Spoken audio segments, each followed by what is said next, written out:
Hey guys, welcome back to my channel. I am Danielle, aka Stitchery here on YouTube, and today, surprise, is a Whip and Chat true crime story time. I had a surprise day off work today, so decided to take the opportunity to do some diamond painting and to read some true crime stories for you guys. But first, to give you an update, just what has been going on. So, a rough couple of work days this week. Today is Charlize's 19th birthday, so we are going to dinner tonight to Texas Roadhouse to celebrate that. And I just got her an Amazon gift card, and she knew that's what I got her. She's, at this age, it's pretty easy. You know, she wants stuff like that. So this morning, I had an appointment at the podiatrist to get scans for my feet because they're going to do orthotics, inserts for my shoes. So that was really quick and easy, and he said that should take 2 weeks. The tennis shoes I ordered, the Brooks, they shipped yesterday, so I should have those before he calls me to say the inserts are in because I have to bring those shoes in there. But my foot is better. Things are good. So if you have paid attention to the cross-stitch community, there is a big needlework market called the Nashville Needlework Market that happens in March. And I get Top Knot Stitchers emails, and as she adds new things to the catalog that you can pre-order, you get another email. So there is quite a bit by this point that's been released already. And I had a very generous gift from Jill with a $50 gift card to Top Knot Stitcher's store. And I hadn't spent it yet. So I said, you know what? I have time today after I came home and did my house chores and my invoice, all kinds of stuff I had to do computer-wise. I said, I'm going to sit down and I'm going to use that gift card and see what's what. So I wanted to tell you what I got because I actually wound up with shipping. I wound up spending $11 of my own money because the total was like $56 plus $5 shipping. So I got 3 new releases that are coming out from Primrose Cottage Stitches, and I think you can even get them now on their website. But I decided to just go ahead and order from Abby, and I got the Snowman 2024, which I actually hope that Primrose Cottage Stitches releases the board that's on. It's on like a white circle board. So if they do, I'm going to try to jump on that and get that. And then I also got their Patriotic Quaker and their Spring Quaker. I love their Quaker patterns. I've only stitched one, but I have them all. Absolutely love them. And then the last 2 things that I got were patterns from Arlene Cohen, WorksByABC. I love Arlene. I have had the privilege of meeting her in person and talking with her, and I've known her for a few years now, ever since she first did floss tube. She still does floss tube, but ever since she did the retreats in New Jersey, she is one of the nicest people I have ever met in my entire life. I absolutely love her. That when you are in her presence, the energy that the calming energy that she gives, I love her. I just love her so much. And she is such an amazing, talented needle artist, needle worker. She has designed many patterns, and 2 of the ones that she did, I knew I was going to get this one because gotta have it. And it is one called 324. So why is it called 324? If you look at and I will try to link it down below in the description box so you can look at it. It is a rainbow of colors, and it is motifs that go across a page, and it is a square pattern, like it's a perfect square. And why it is 324 is that there are 324 colors in this piece. So each motif, and there are also 324 motifs, each motif is done with a different color of DMC. Now that seems daunting, right? Now, also in the pattern, she is going to give a conversion where if you want to do it in just 36 colors, you can. I have the entire set of DMC. I've been very blessed to receive that. I got it when I bought the vintage chest. So I figure how I will tackle that piece is just pull the first couple colors at a time. You don't have to pull all 324 colors. I think it's going to be amazing. I can't wait to see it. But then the other piece that she had that really tickled my fancy was, it is called Wild Rose, and it is a perforated paper piece. It is a vase with a flower, and the whole thing is done in perforated paper. And the kit includes the perforated paper. You know I love perforated paper. Absolutely. I have stitched many, many things on perforated paper. Absolutely, absolutely love it. Cannot wait to get this and do it. Absolutely love it. So those were the things that I ordered. It was 1, 2, 3, 5 things. So roughly $10 a piece, you know. And yeah, so, you know, I haven't bought anything like cross stitch in a while. And I also haven't bought any diamond paintings in a while. I do have a sneak peek coming up, February 25th from Diamond Art Club. So stay tuned for that. But I can't give any details about that. You'll just have to tune in on that day to see the video. But yeah, I thought I would come on here and do some diamond painting. So I got done work yesterday, 2:45 p.m. So I decided to sit down and do some diamond painting. I have really just not been doing very much craft-wise at all here lately. And I sat down and I got a good chunk done on Twilight Rose. So as you can see right now, I am working on filling in the white of her hair. Now, the white of her hair is all fairy dust diamonds. So very exciting. And if you will probably see me do this as I'm going along, because this is a voiceover. So I'm going to do this voiceover, and then I record the diamond painting portion and I piece them together. When I use the mesh roller that I'm using now, and for this one, I'm using a 140.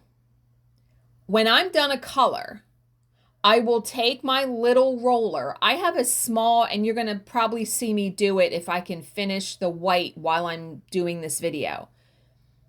I have it looks like a pen, but one side is a straightener. The other side is a roller. I take that roller and I roll over the diamonds before I peel up that mesh roller, because you don't want any to be sticking in the roller if possible. So rolling that little roller over the diamonds seems to help with that. Okay. All right, so we are probably going to do 2 stories today. Oh, by the way, I did finish that book by Shalini Boland, The School Reunion. Really good. Love that. And then I haven't started reading a book yet, but I do have the new book by John Mars. And it's called Stranger in My House, I think. It's on Kindle Unlimited. I'll probably start reading that this weekend. But last night, and I'd seen this on Netflix before Jill mentioned it, there is a documentary, a true crime documentary called Lover, Stalker, Killer, I think it is.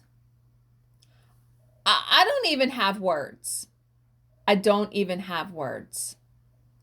So if you like that kind of thing, go check it out. It is one of the craziest true crime stories I've ever come across. Oh, and I watched Saltburn, that movie. What? What did I just watch? First of all, it's a little over 2 hours. I sat down on, what's today? Today's Friday.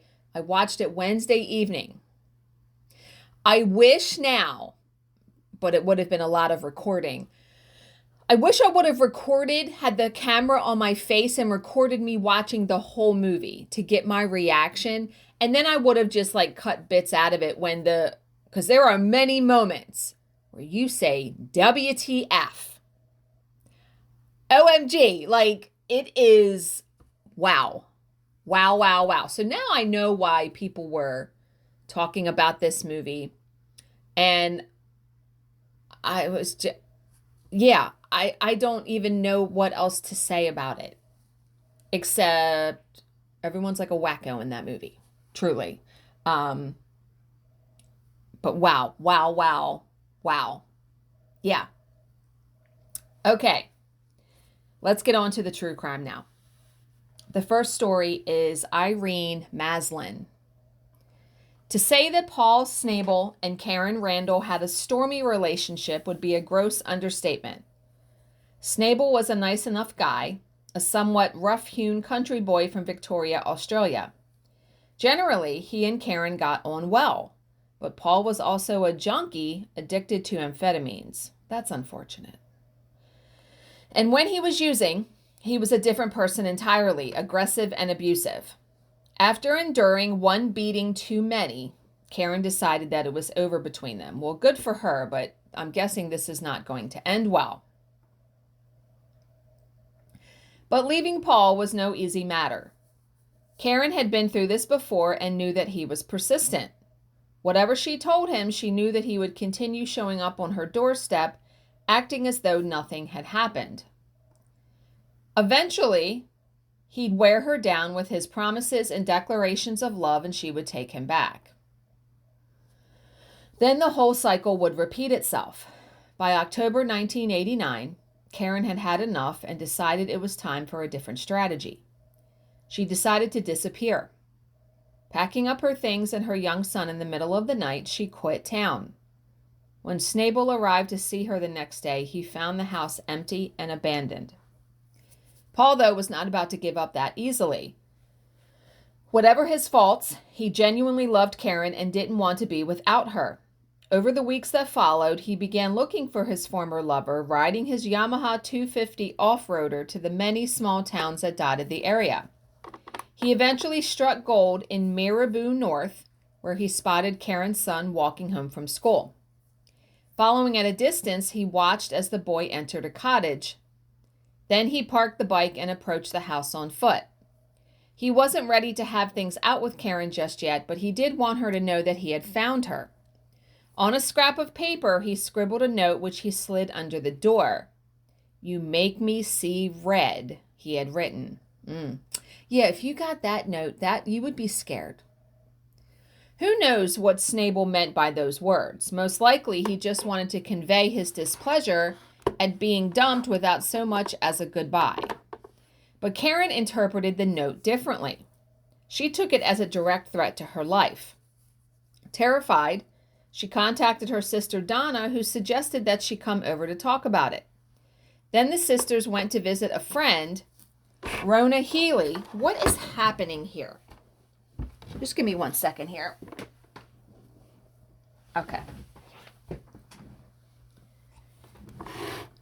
Okay, then the sisters went to visit a friend, Rona Heaney, who lived on a rural property outside of Marabou North. Heaney had company when they arrived. With her was a woman named Irene Maslin. Maslin was well known in the rural community, and not for any good reason. She was a burly, overweight individual known for her foul mouth, her abrasive, domineering personality, and her hair-trigger temper. The locals were terrified of her. They called her a female Charlie Manson. Wow, okay. She could chill you to the bone just by looking at you, one woman later told a reporter. It was also suspected that Maslin was a drug dealer with ties to underworld characters in Melbourne. But Maslin was sympathetic to Karen Randall's predicament. Listening as the other women batted around possible solutions, she interjected and said that the only way to resolve the problem was to make Paul Snable disappear. She was willing to help in that regard. With hardly any persuasion at all, the others agreed. Really? Okay, let's just sit around and agree to death. And so a plan was hatched, a plan to lure a man to a horrible death. Getting Snable out to Rona Heaney's house was easy. Karen Randall phoned, said that she had been wrong to sneak out on him, and invited him to a party, suggesting that there might be sex at the end of it if he played his cards right. Oh, men are so easily led by that, right? Snable was there within the hour. Karen and the other women then plied him with drinks before Irene Maslin suggested something stronger and offered him a hit of speed. Remember, he's an addict. Yeah. Snable, of course, said yes. He eagerly accepted the syringe that was handed to him, found a vein, and shot up. Wow. He could not have known that the concoction he was injecting was amphetamine mixed with battery acid. Whoo! Whoo! Maslin had predicted that the acid would bring on a heart attack within minutes, and that it would appear that Paul had gone into cardiac arrest due to an overdose, just another junkie who had overestimated his tolerance for his preferred poison. But Snable showed no ill effects from the supposedly lethal cocktail. Really? Well, that must have been disappointing to them. 30 minutes after taking it, he was in high spirits, racing his motorcycle around the property and jumping it over obstacles. Clearly, this wasn't working. It was time for Plan B. That involved a young man named Ian Gillan. Gillan was a local man, mentally challenged and thus easily manipulated by Irene Maslin. He served her as a kind of lackey and would do almost anything she told him. But murder was not within that remit. When Maslin called him aside, handed him an aluminum baseball bat, and told him to walk up behind Snable and bash his brains out, Gillan initially refused. It would take a few well-placed threats before he agreed to go through with it. Yeah, I bet. Snable had by now finished his motorcycle stunts and was sitting at the kitchen table sipping from a glass. Gillan's first blow caught him square on the back of the head and split his scalp open, knocking him unconscious. "Hit him again," Maslin screamed. Gillan did, landing 2 more meaty blows. Then he dropped the bat and staggered outside. A short while later, he could be heard retching in the bushes. Jeez.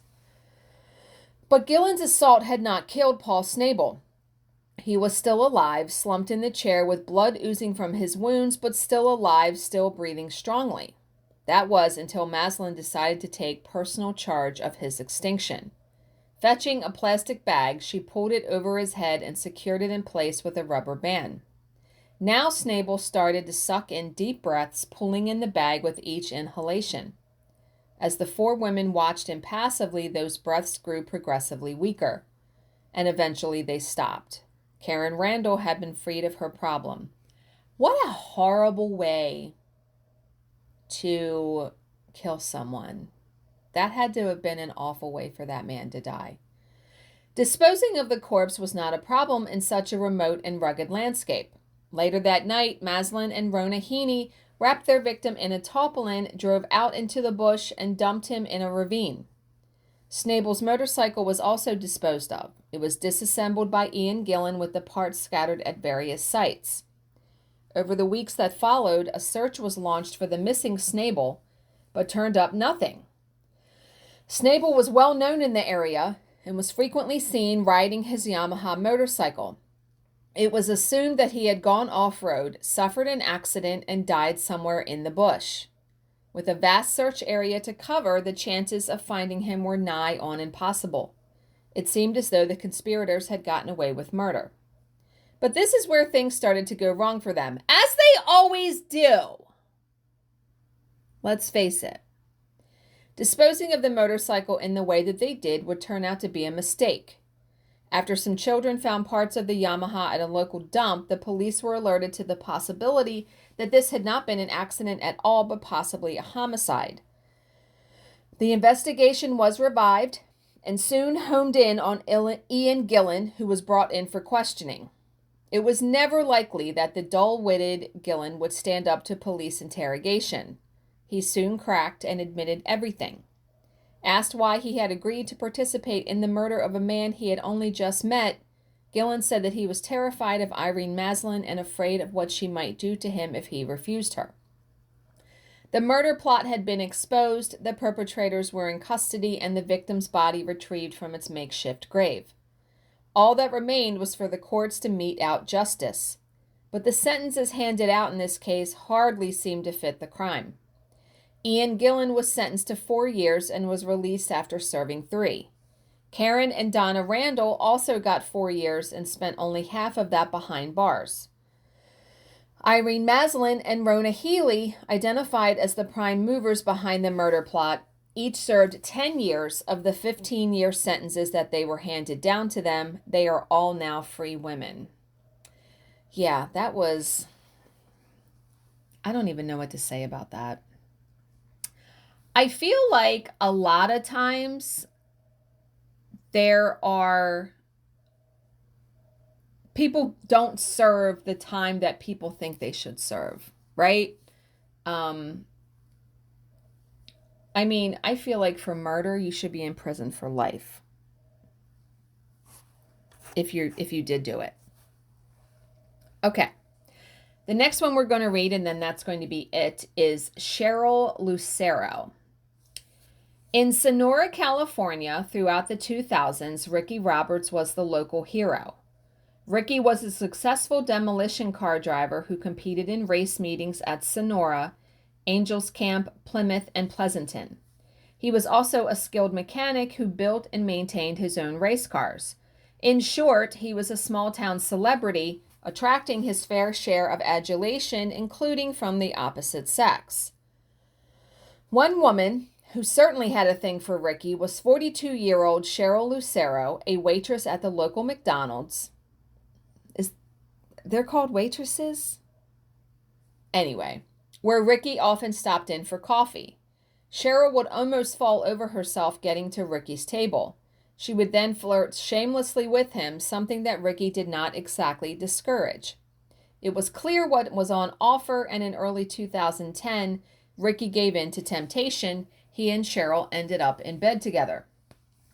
This was no boy meets girl romance. Each of the parties came to the affair with encumbrances. Ricky Roberts was a married man with a young son.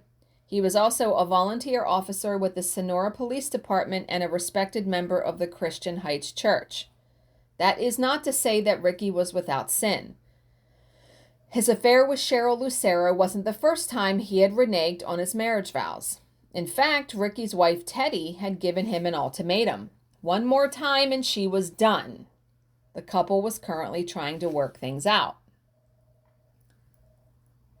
Cheryl's domestic situation was also complicated.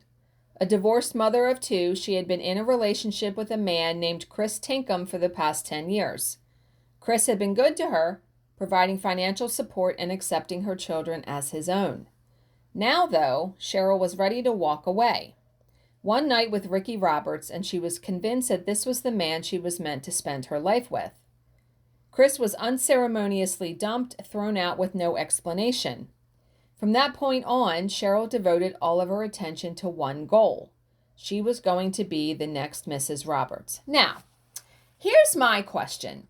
Don't you think that if someone is a serial cheater and he cheats with you on his wife, what makes you think he's not going to do that to you as well?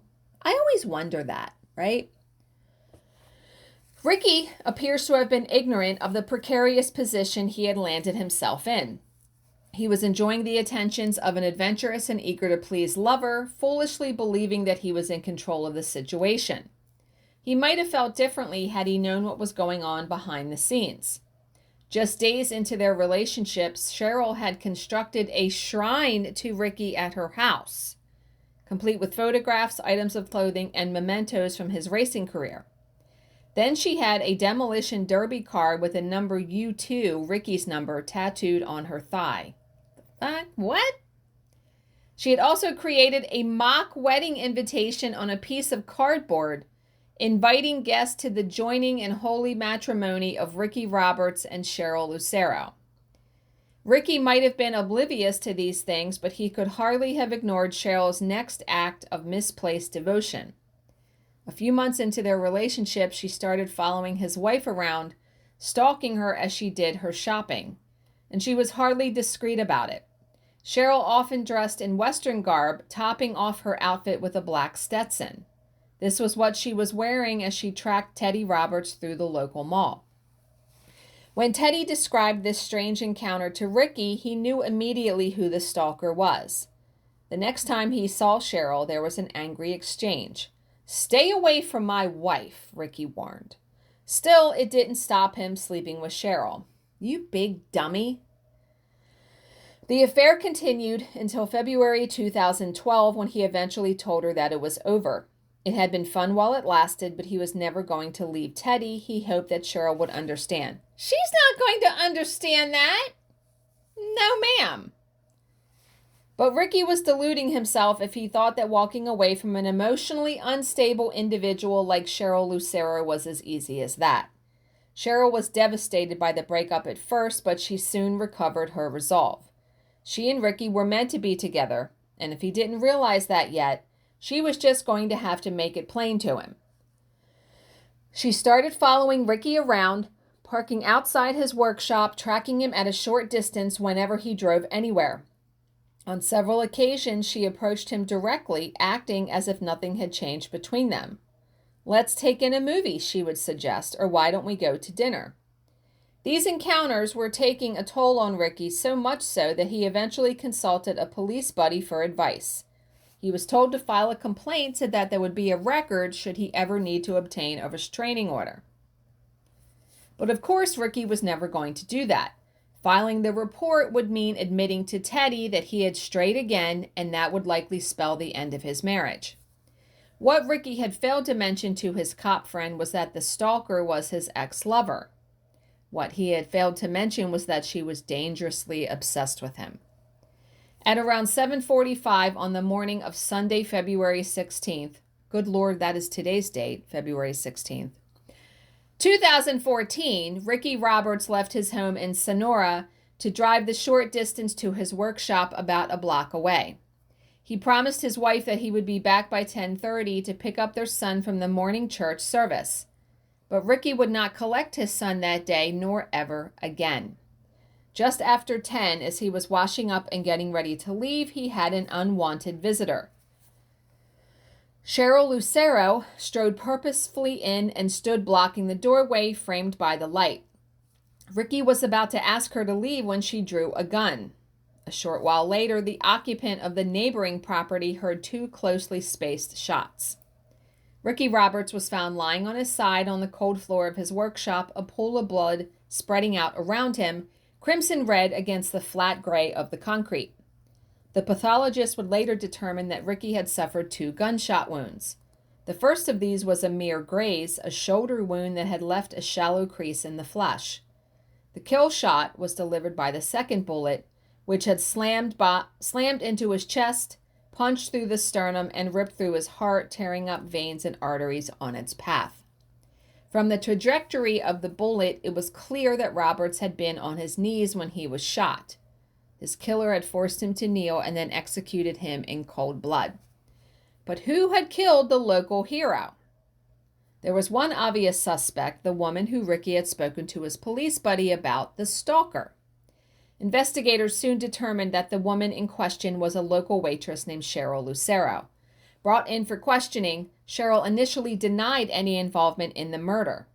Then she changed her tune and admitted shooting Ricky, but claimed that it had been an accident. According to Cheryl, it was Ricky who had been stalking her, not the other way around. On the day of the murder, she had been driving by Ricky's workshop when she spotted his truck outside. She decided on a whim to confront him, to tell him to leave her alone. However, Ricky had not taken the news well. He had become aggressive. She had had to draw her gun to protect herself. She had been pointing the weapon at him when it accidentally discharged. This was not the last story that Cheryl would tell the police. She later admitted that her self-defense narrative was a lie, invented to protect the real killer. According to Cheryl, that was Chris Tinkham, her former boyfriend. Chris had never gotten over their breakup, she said. He had shot Ricky in an act of revenge. Unfortunately for Cheryl, this story was easily disproven.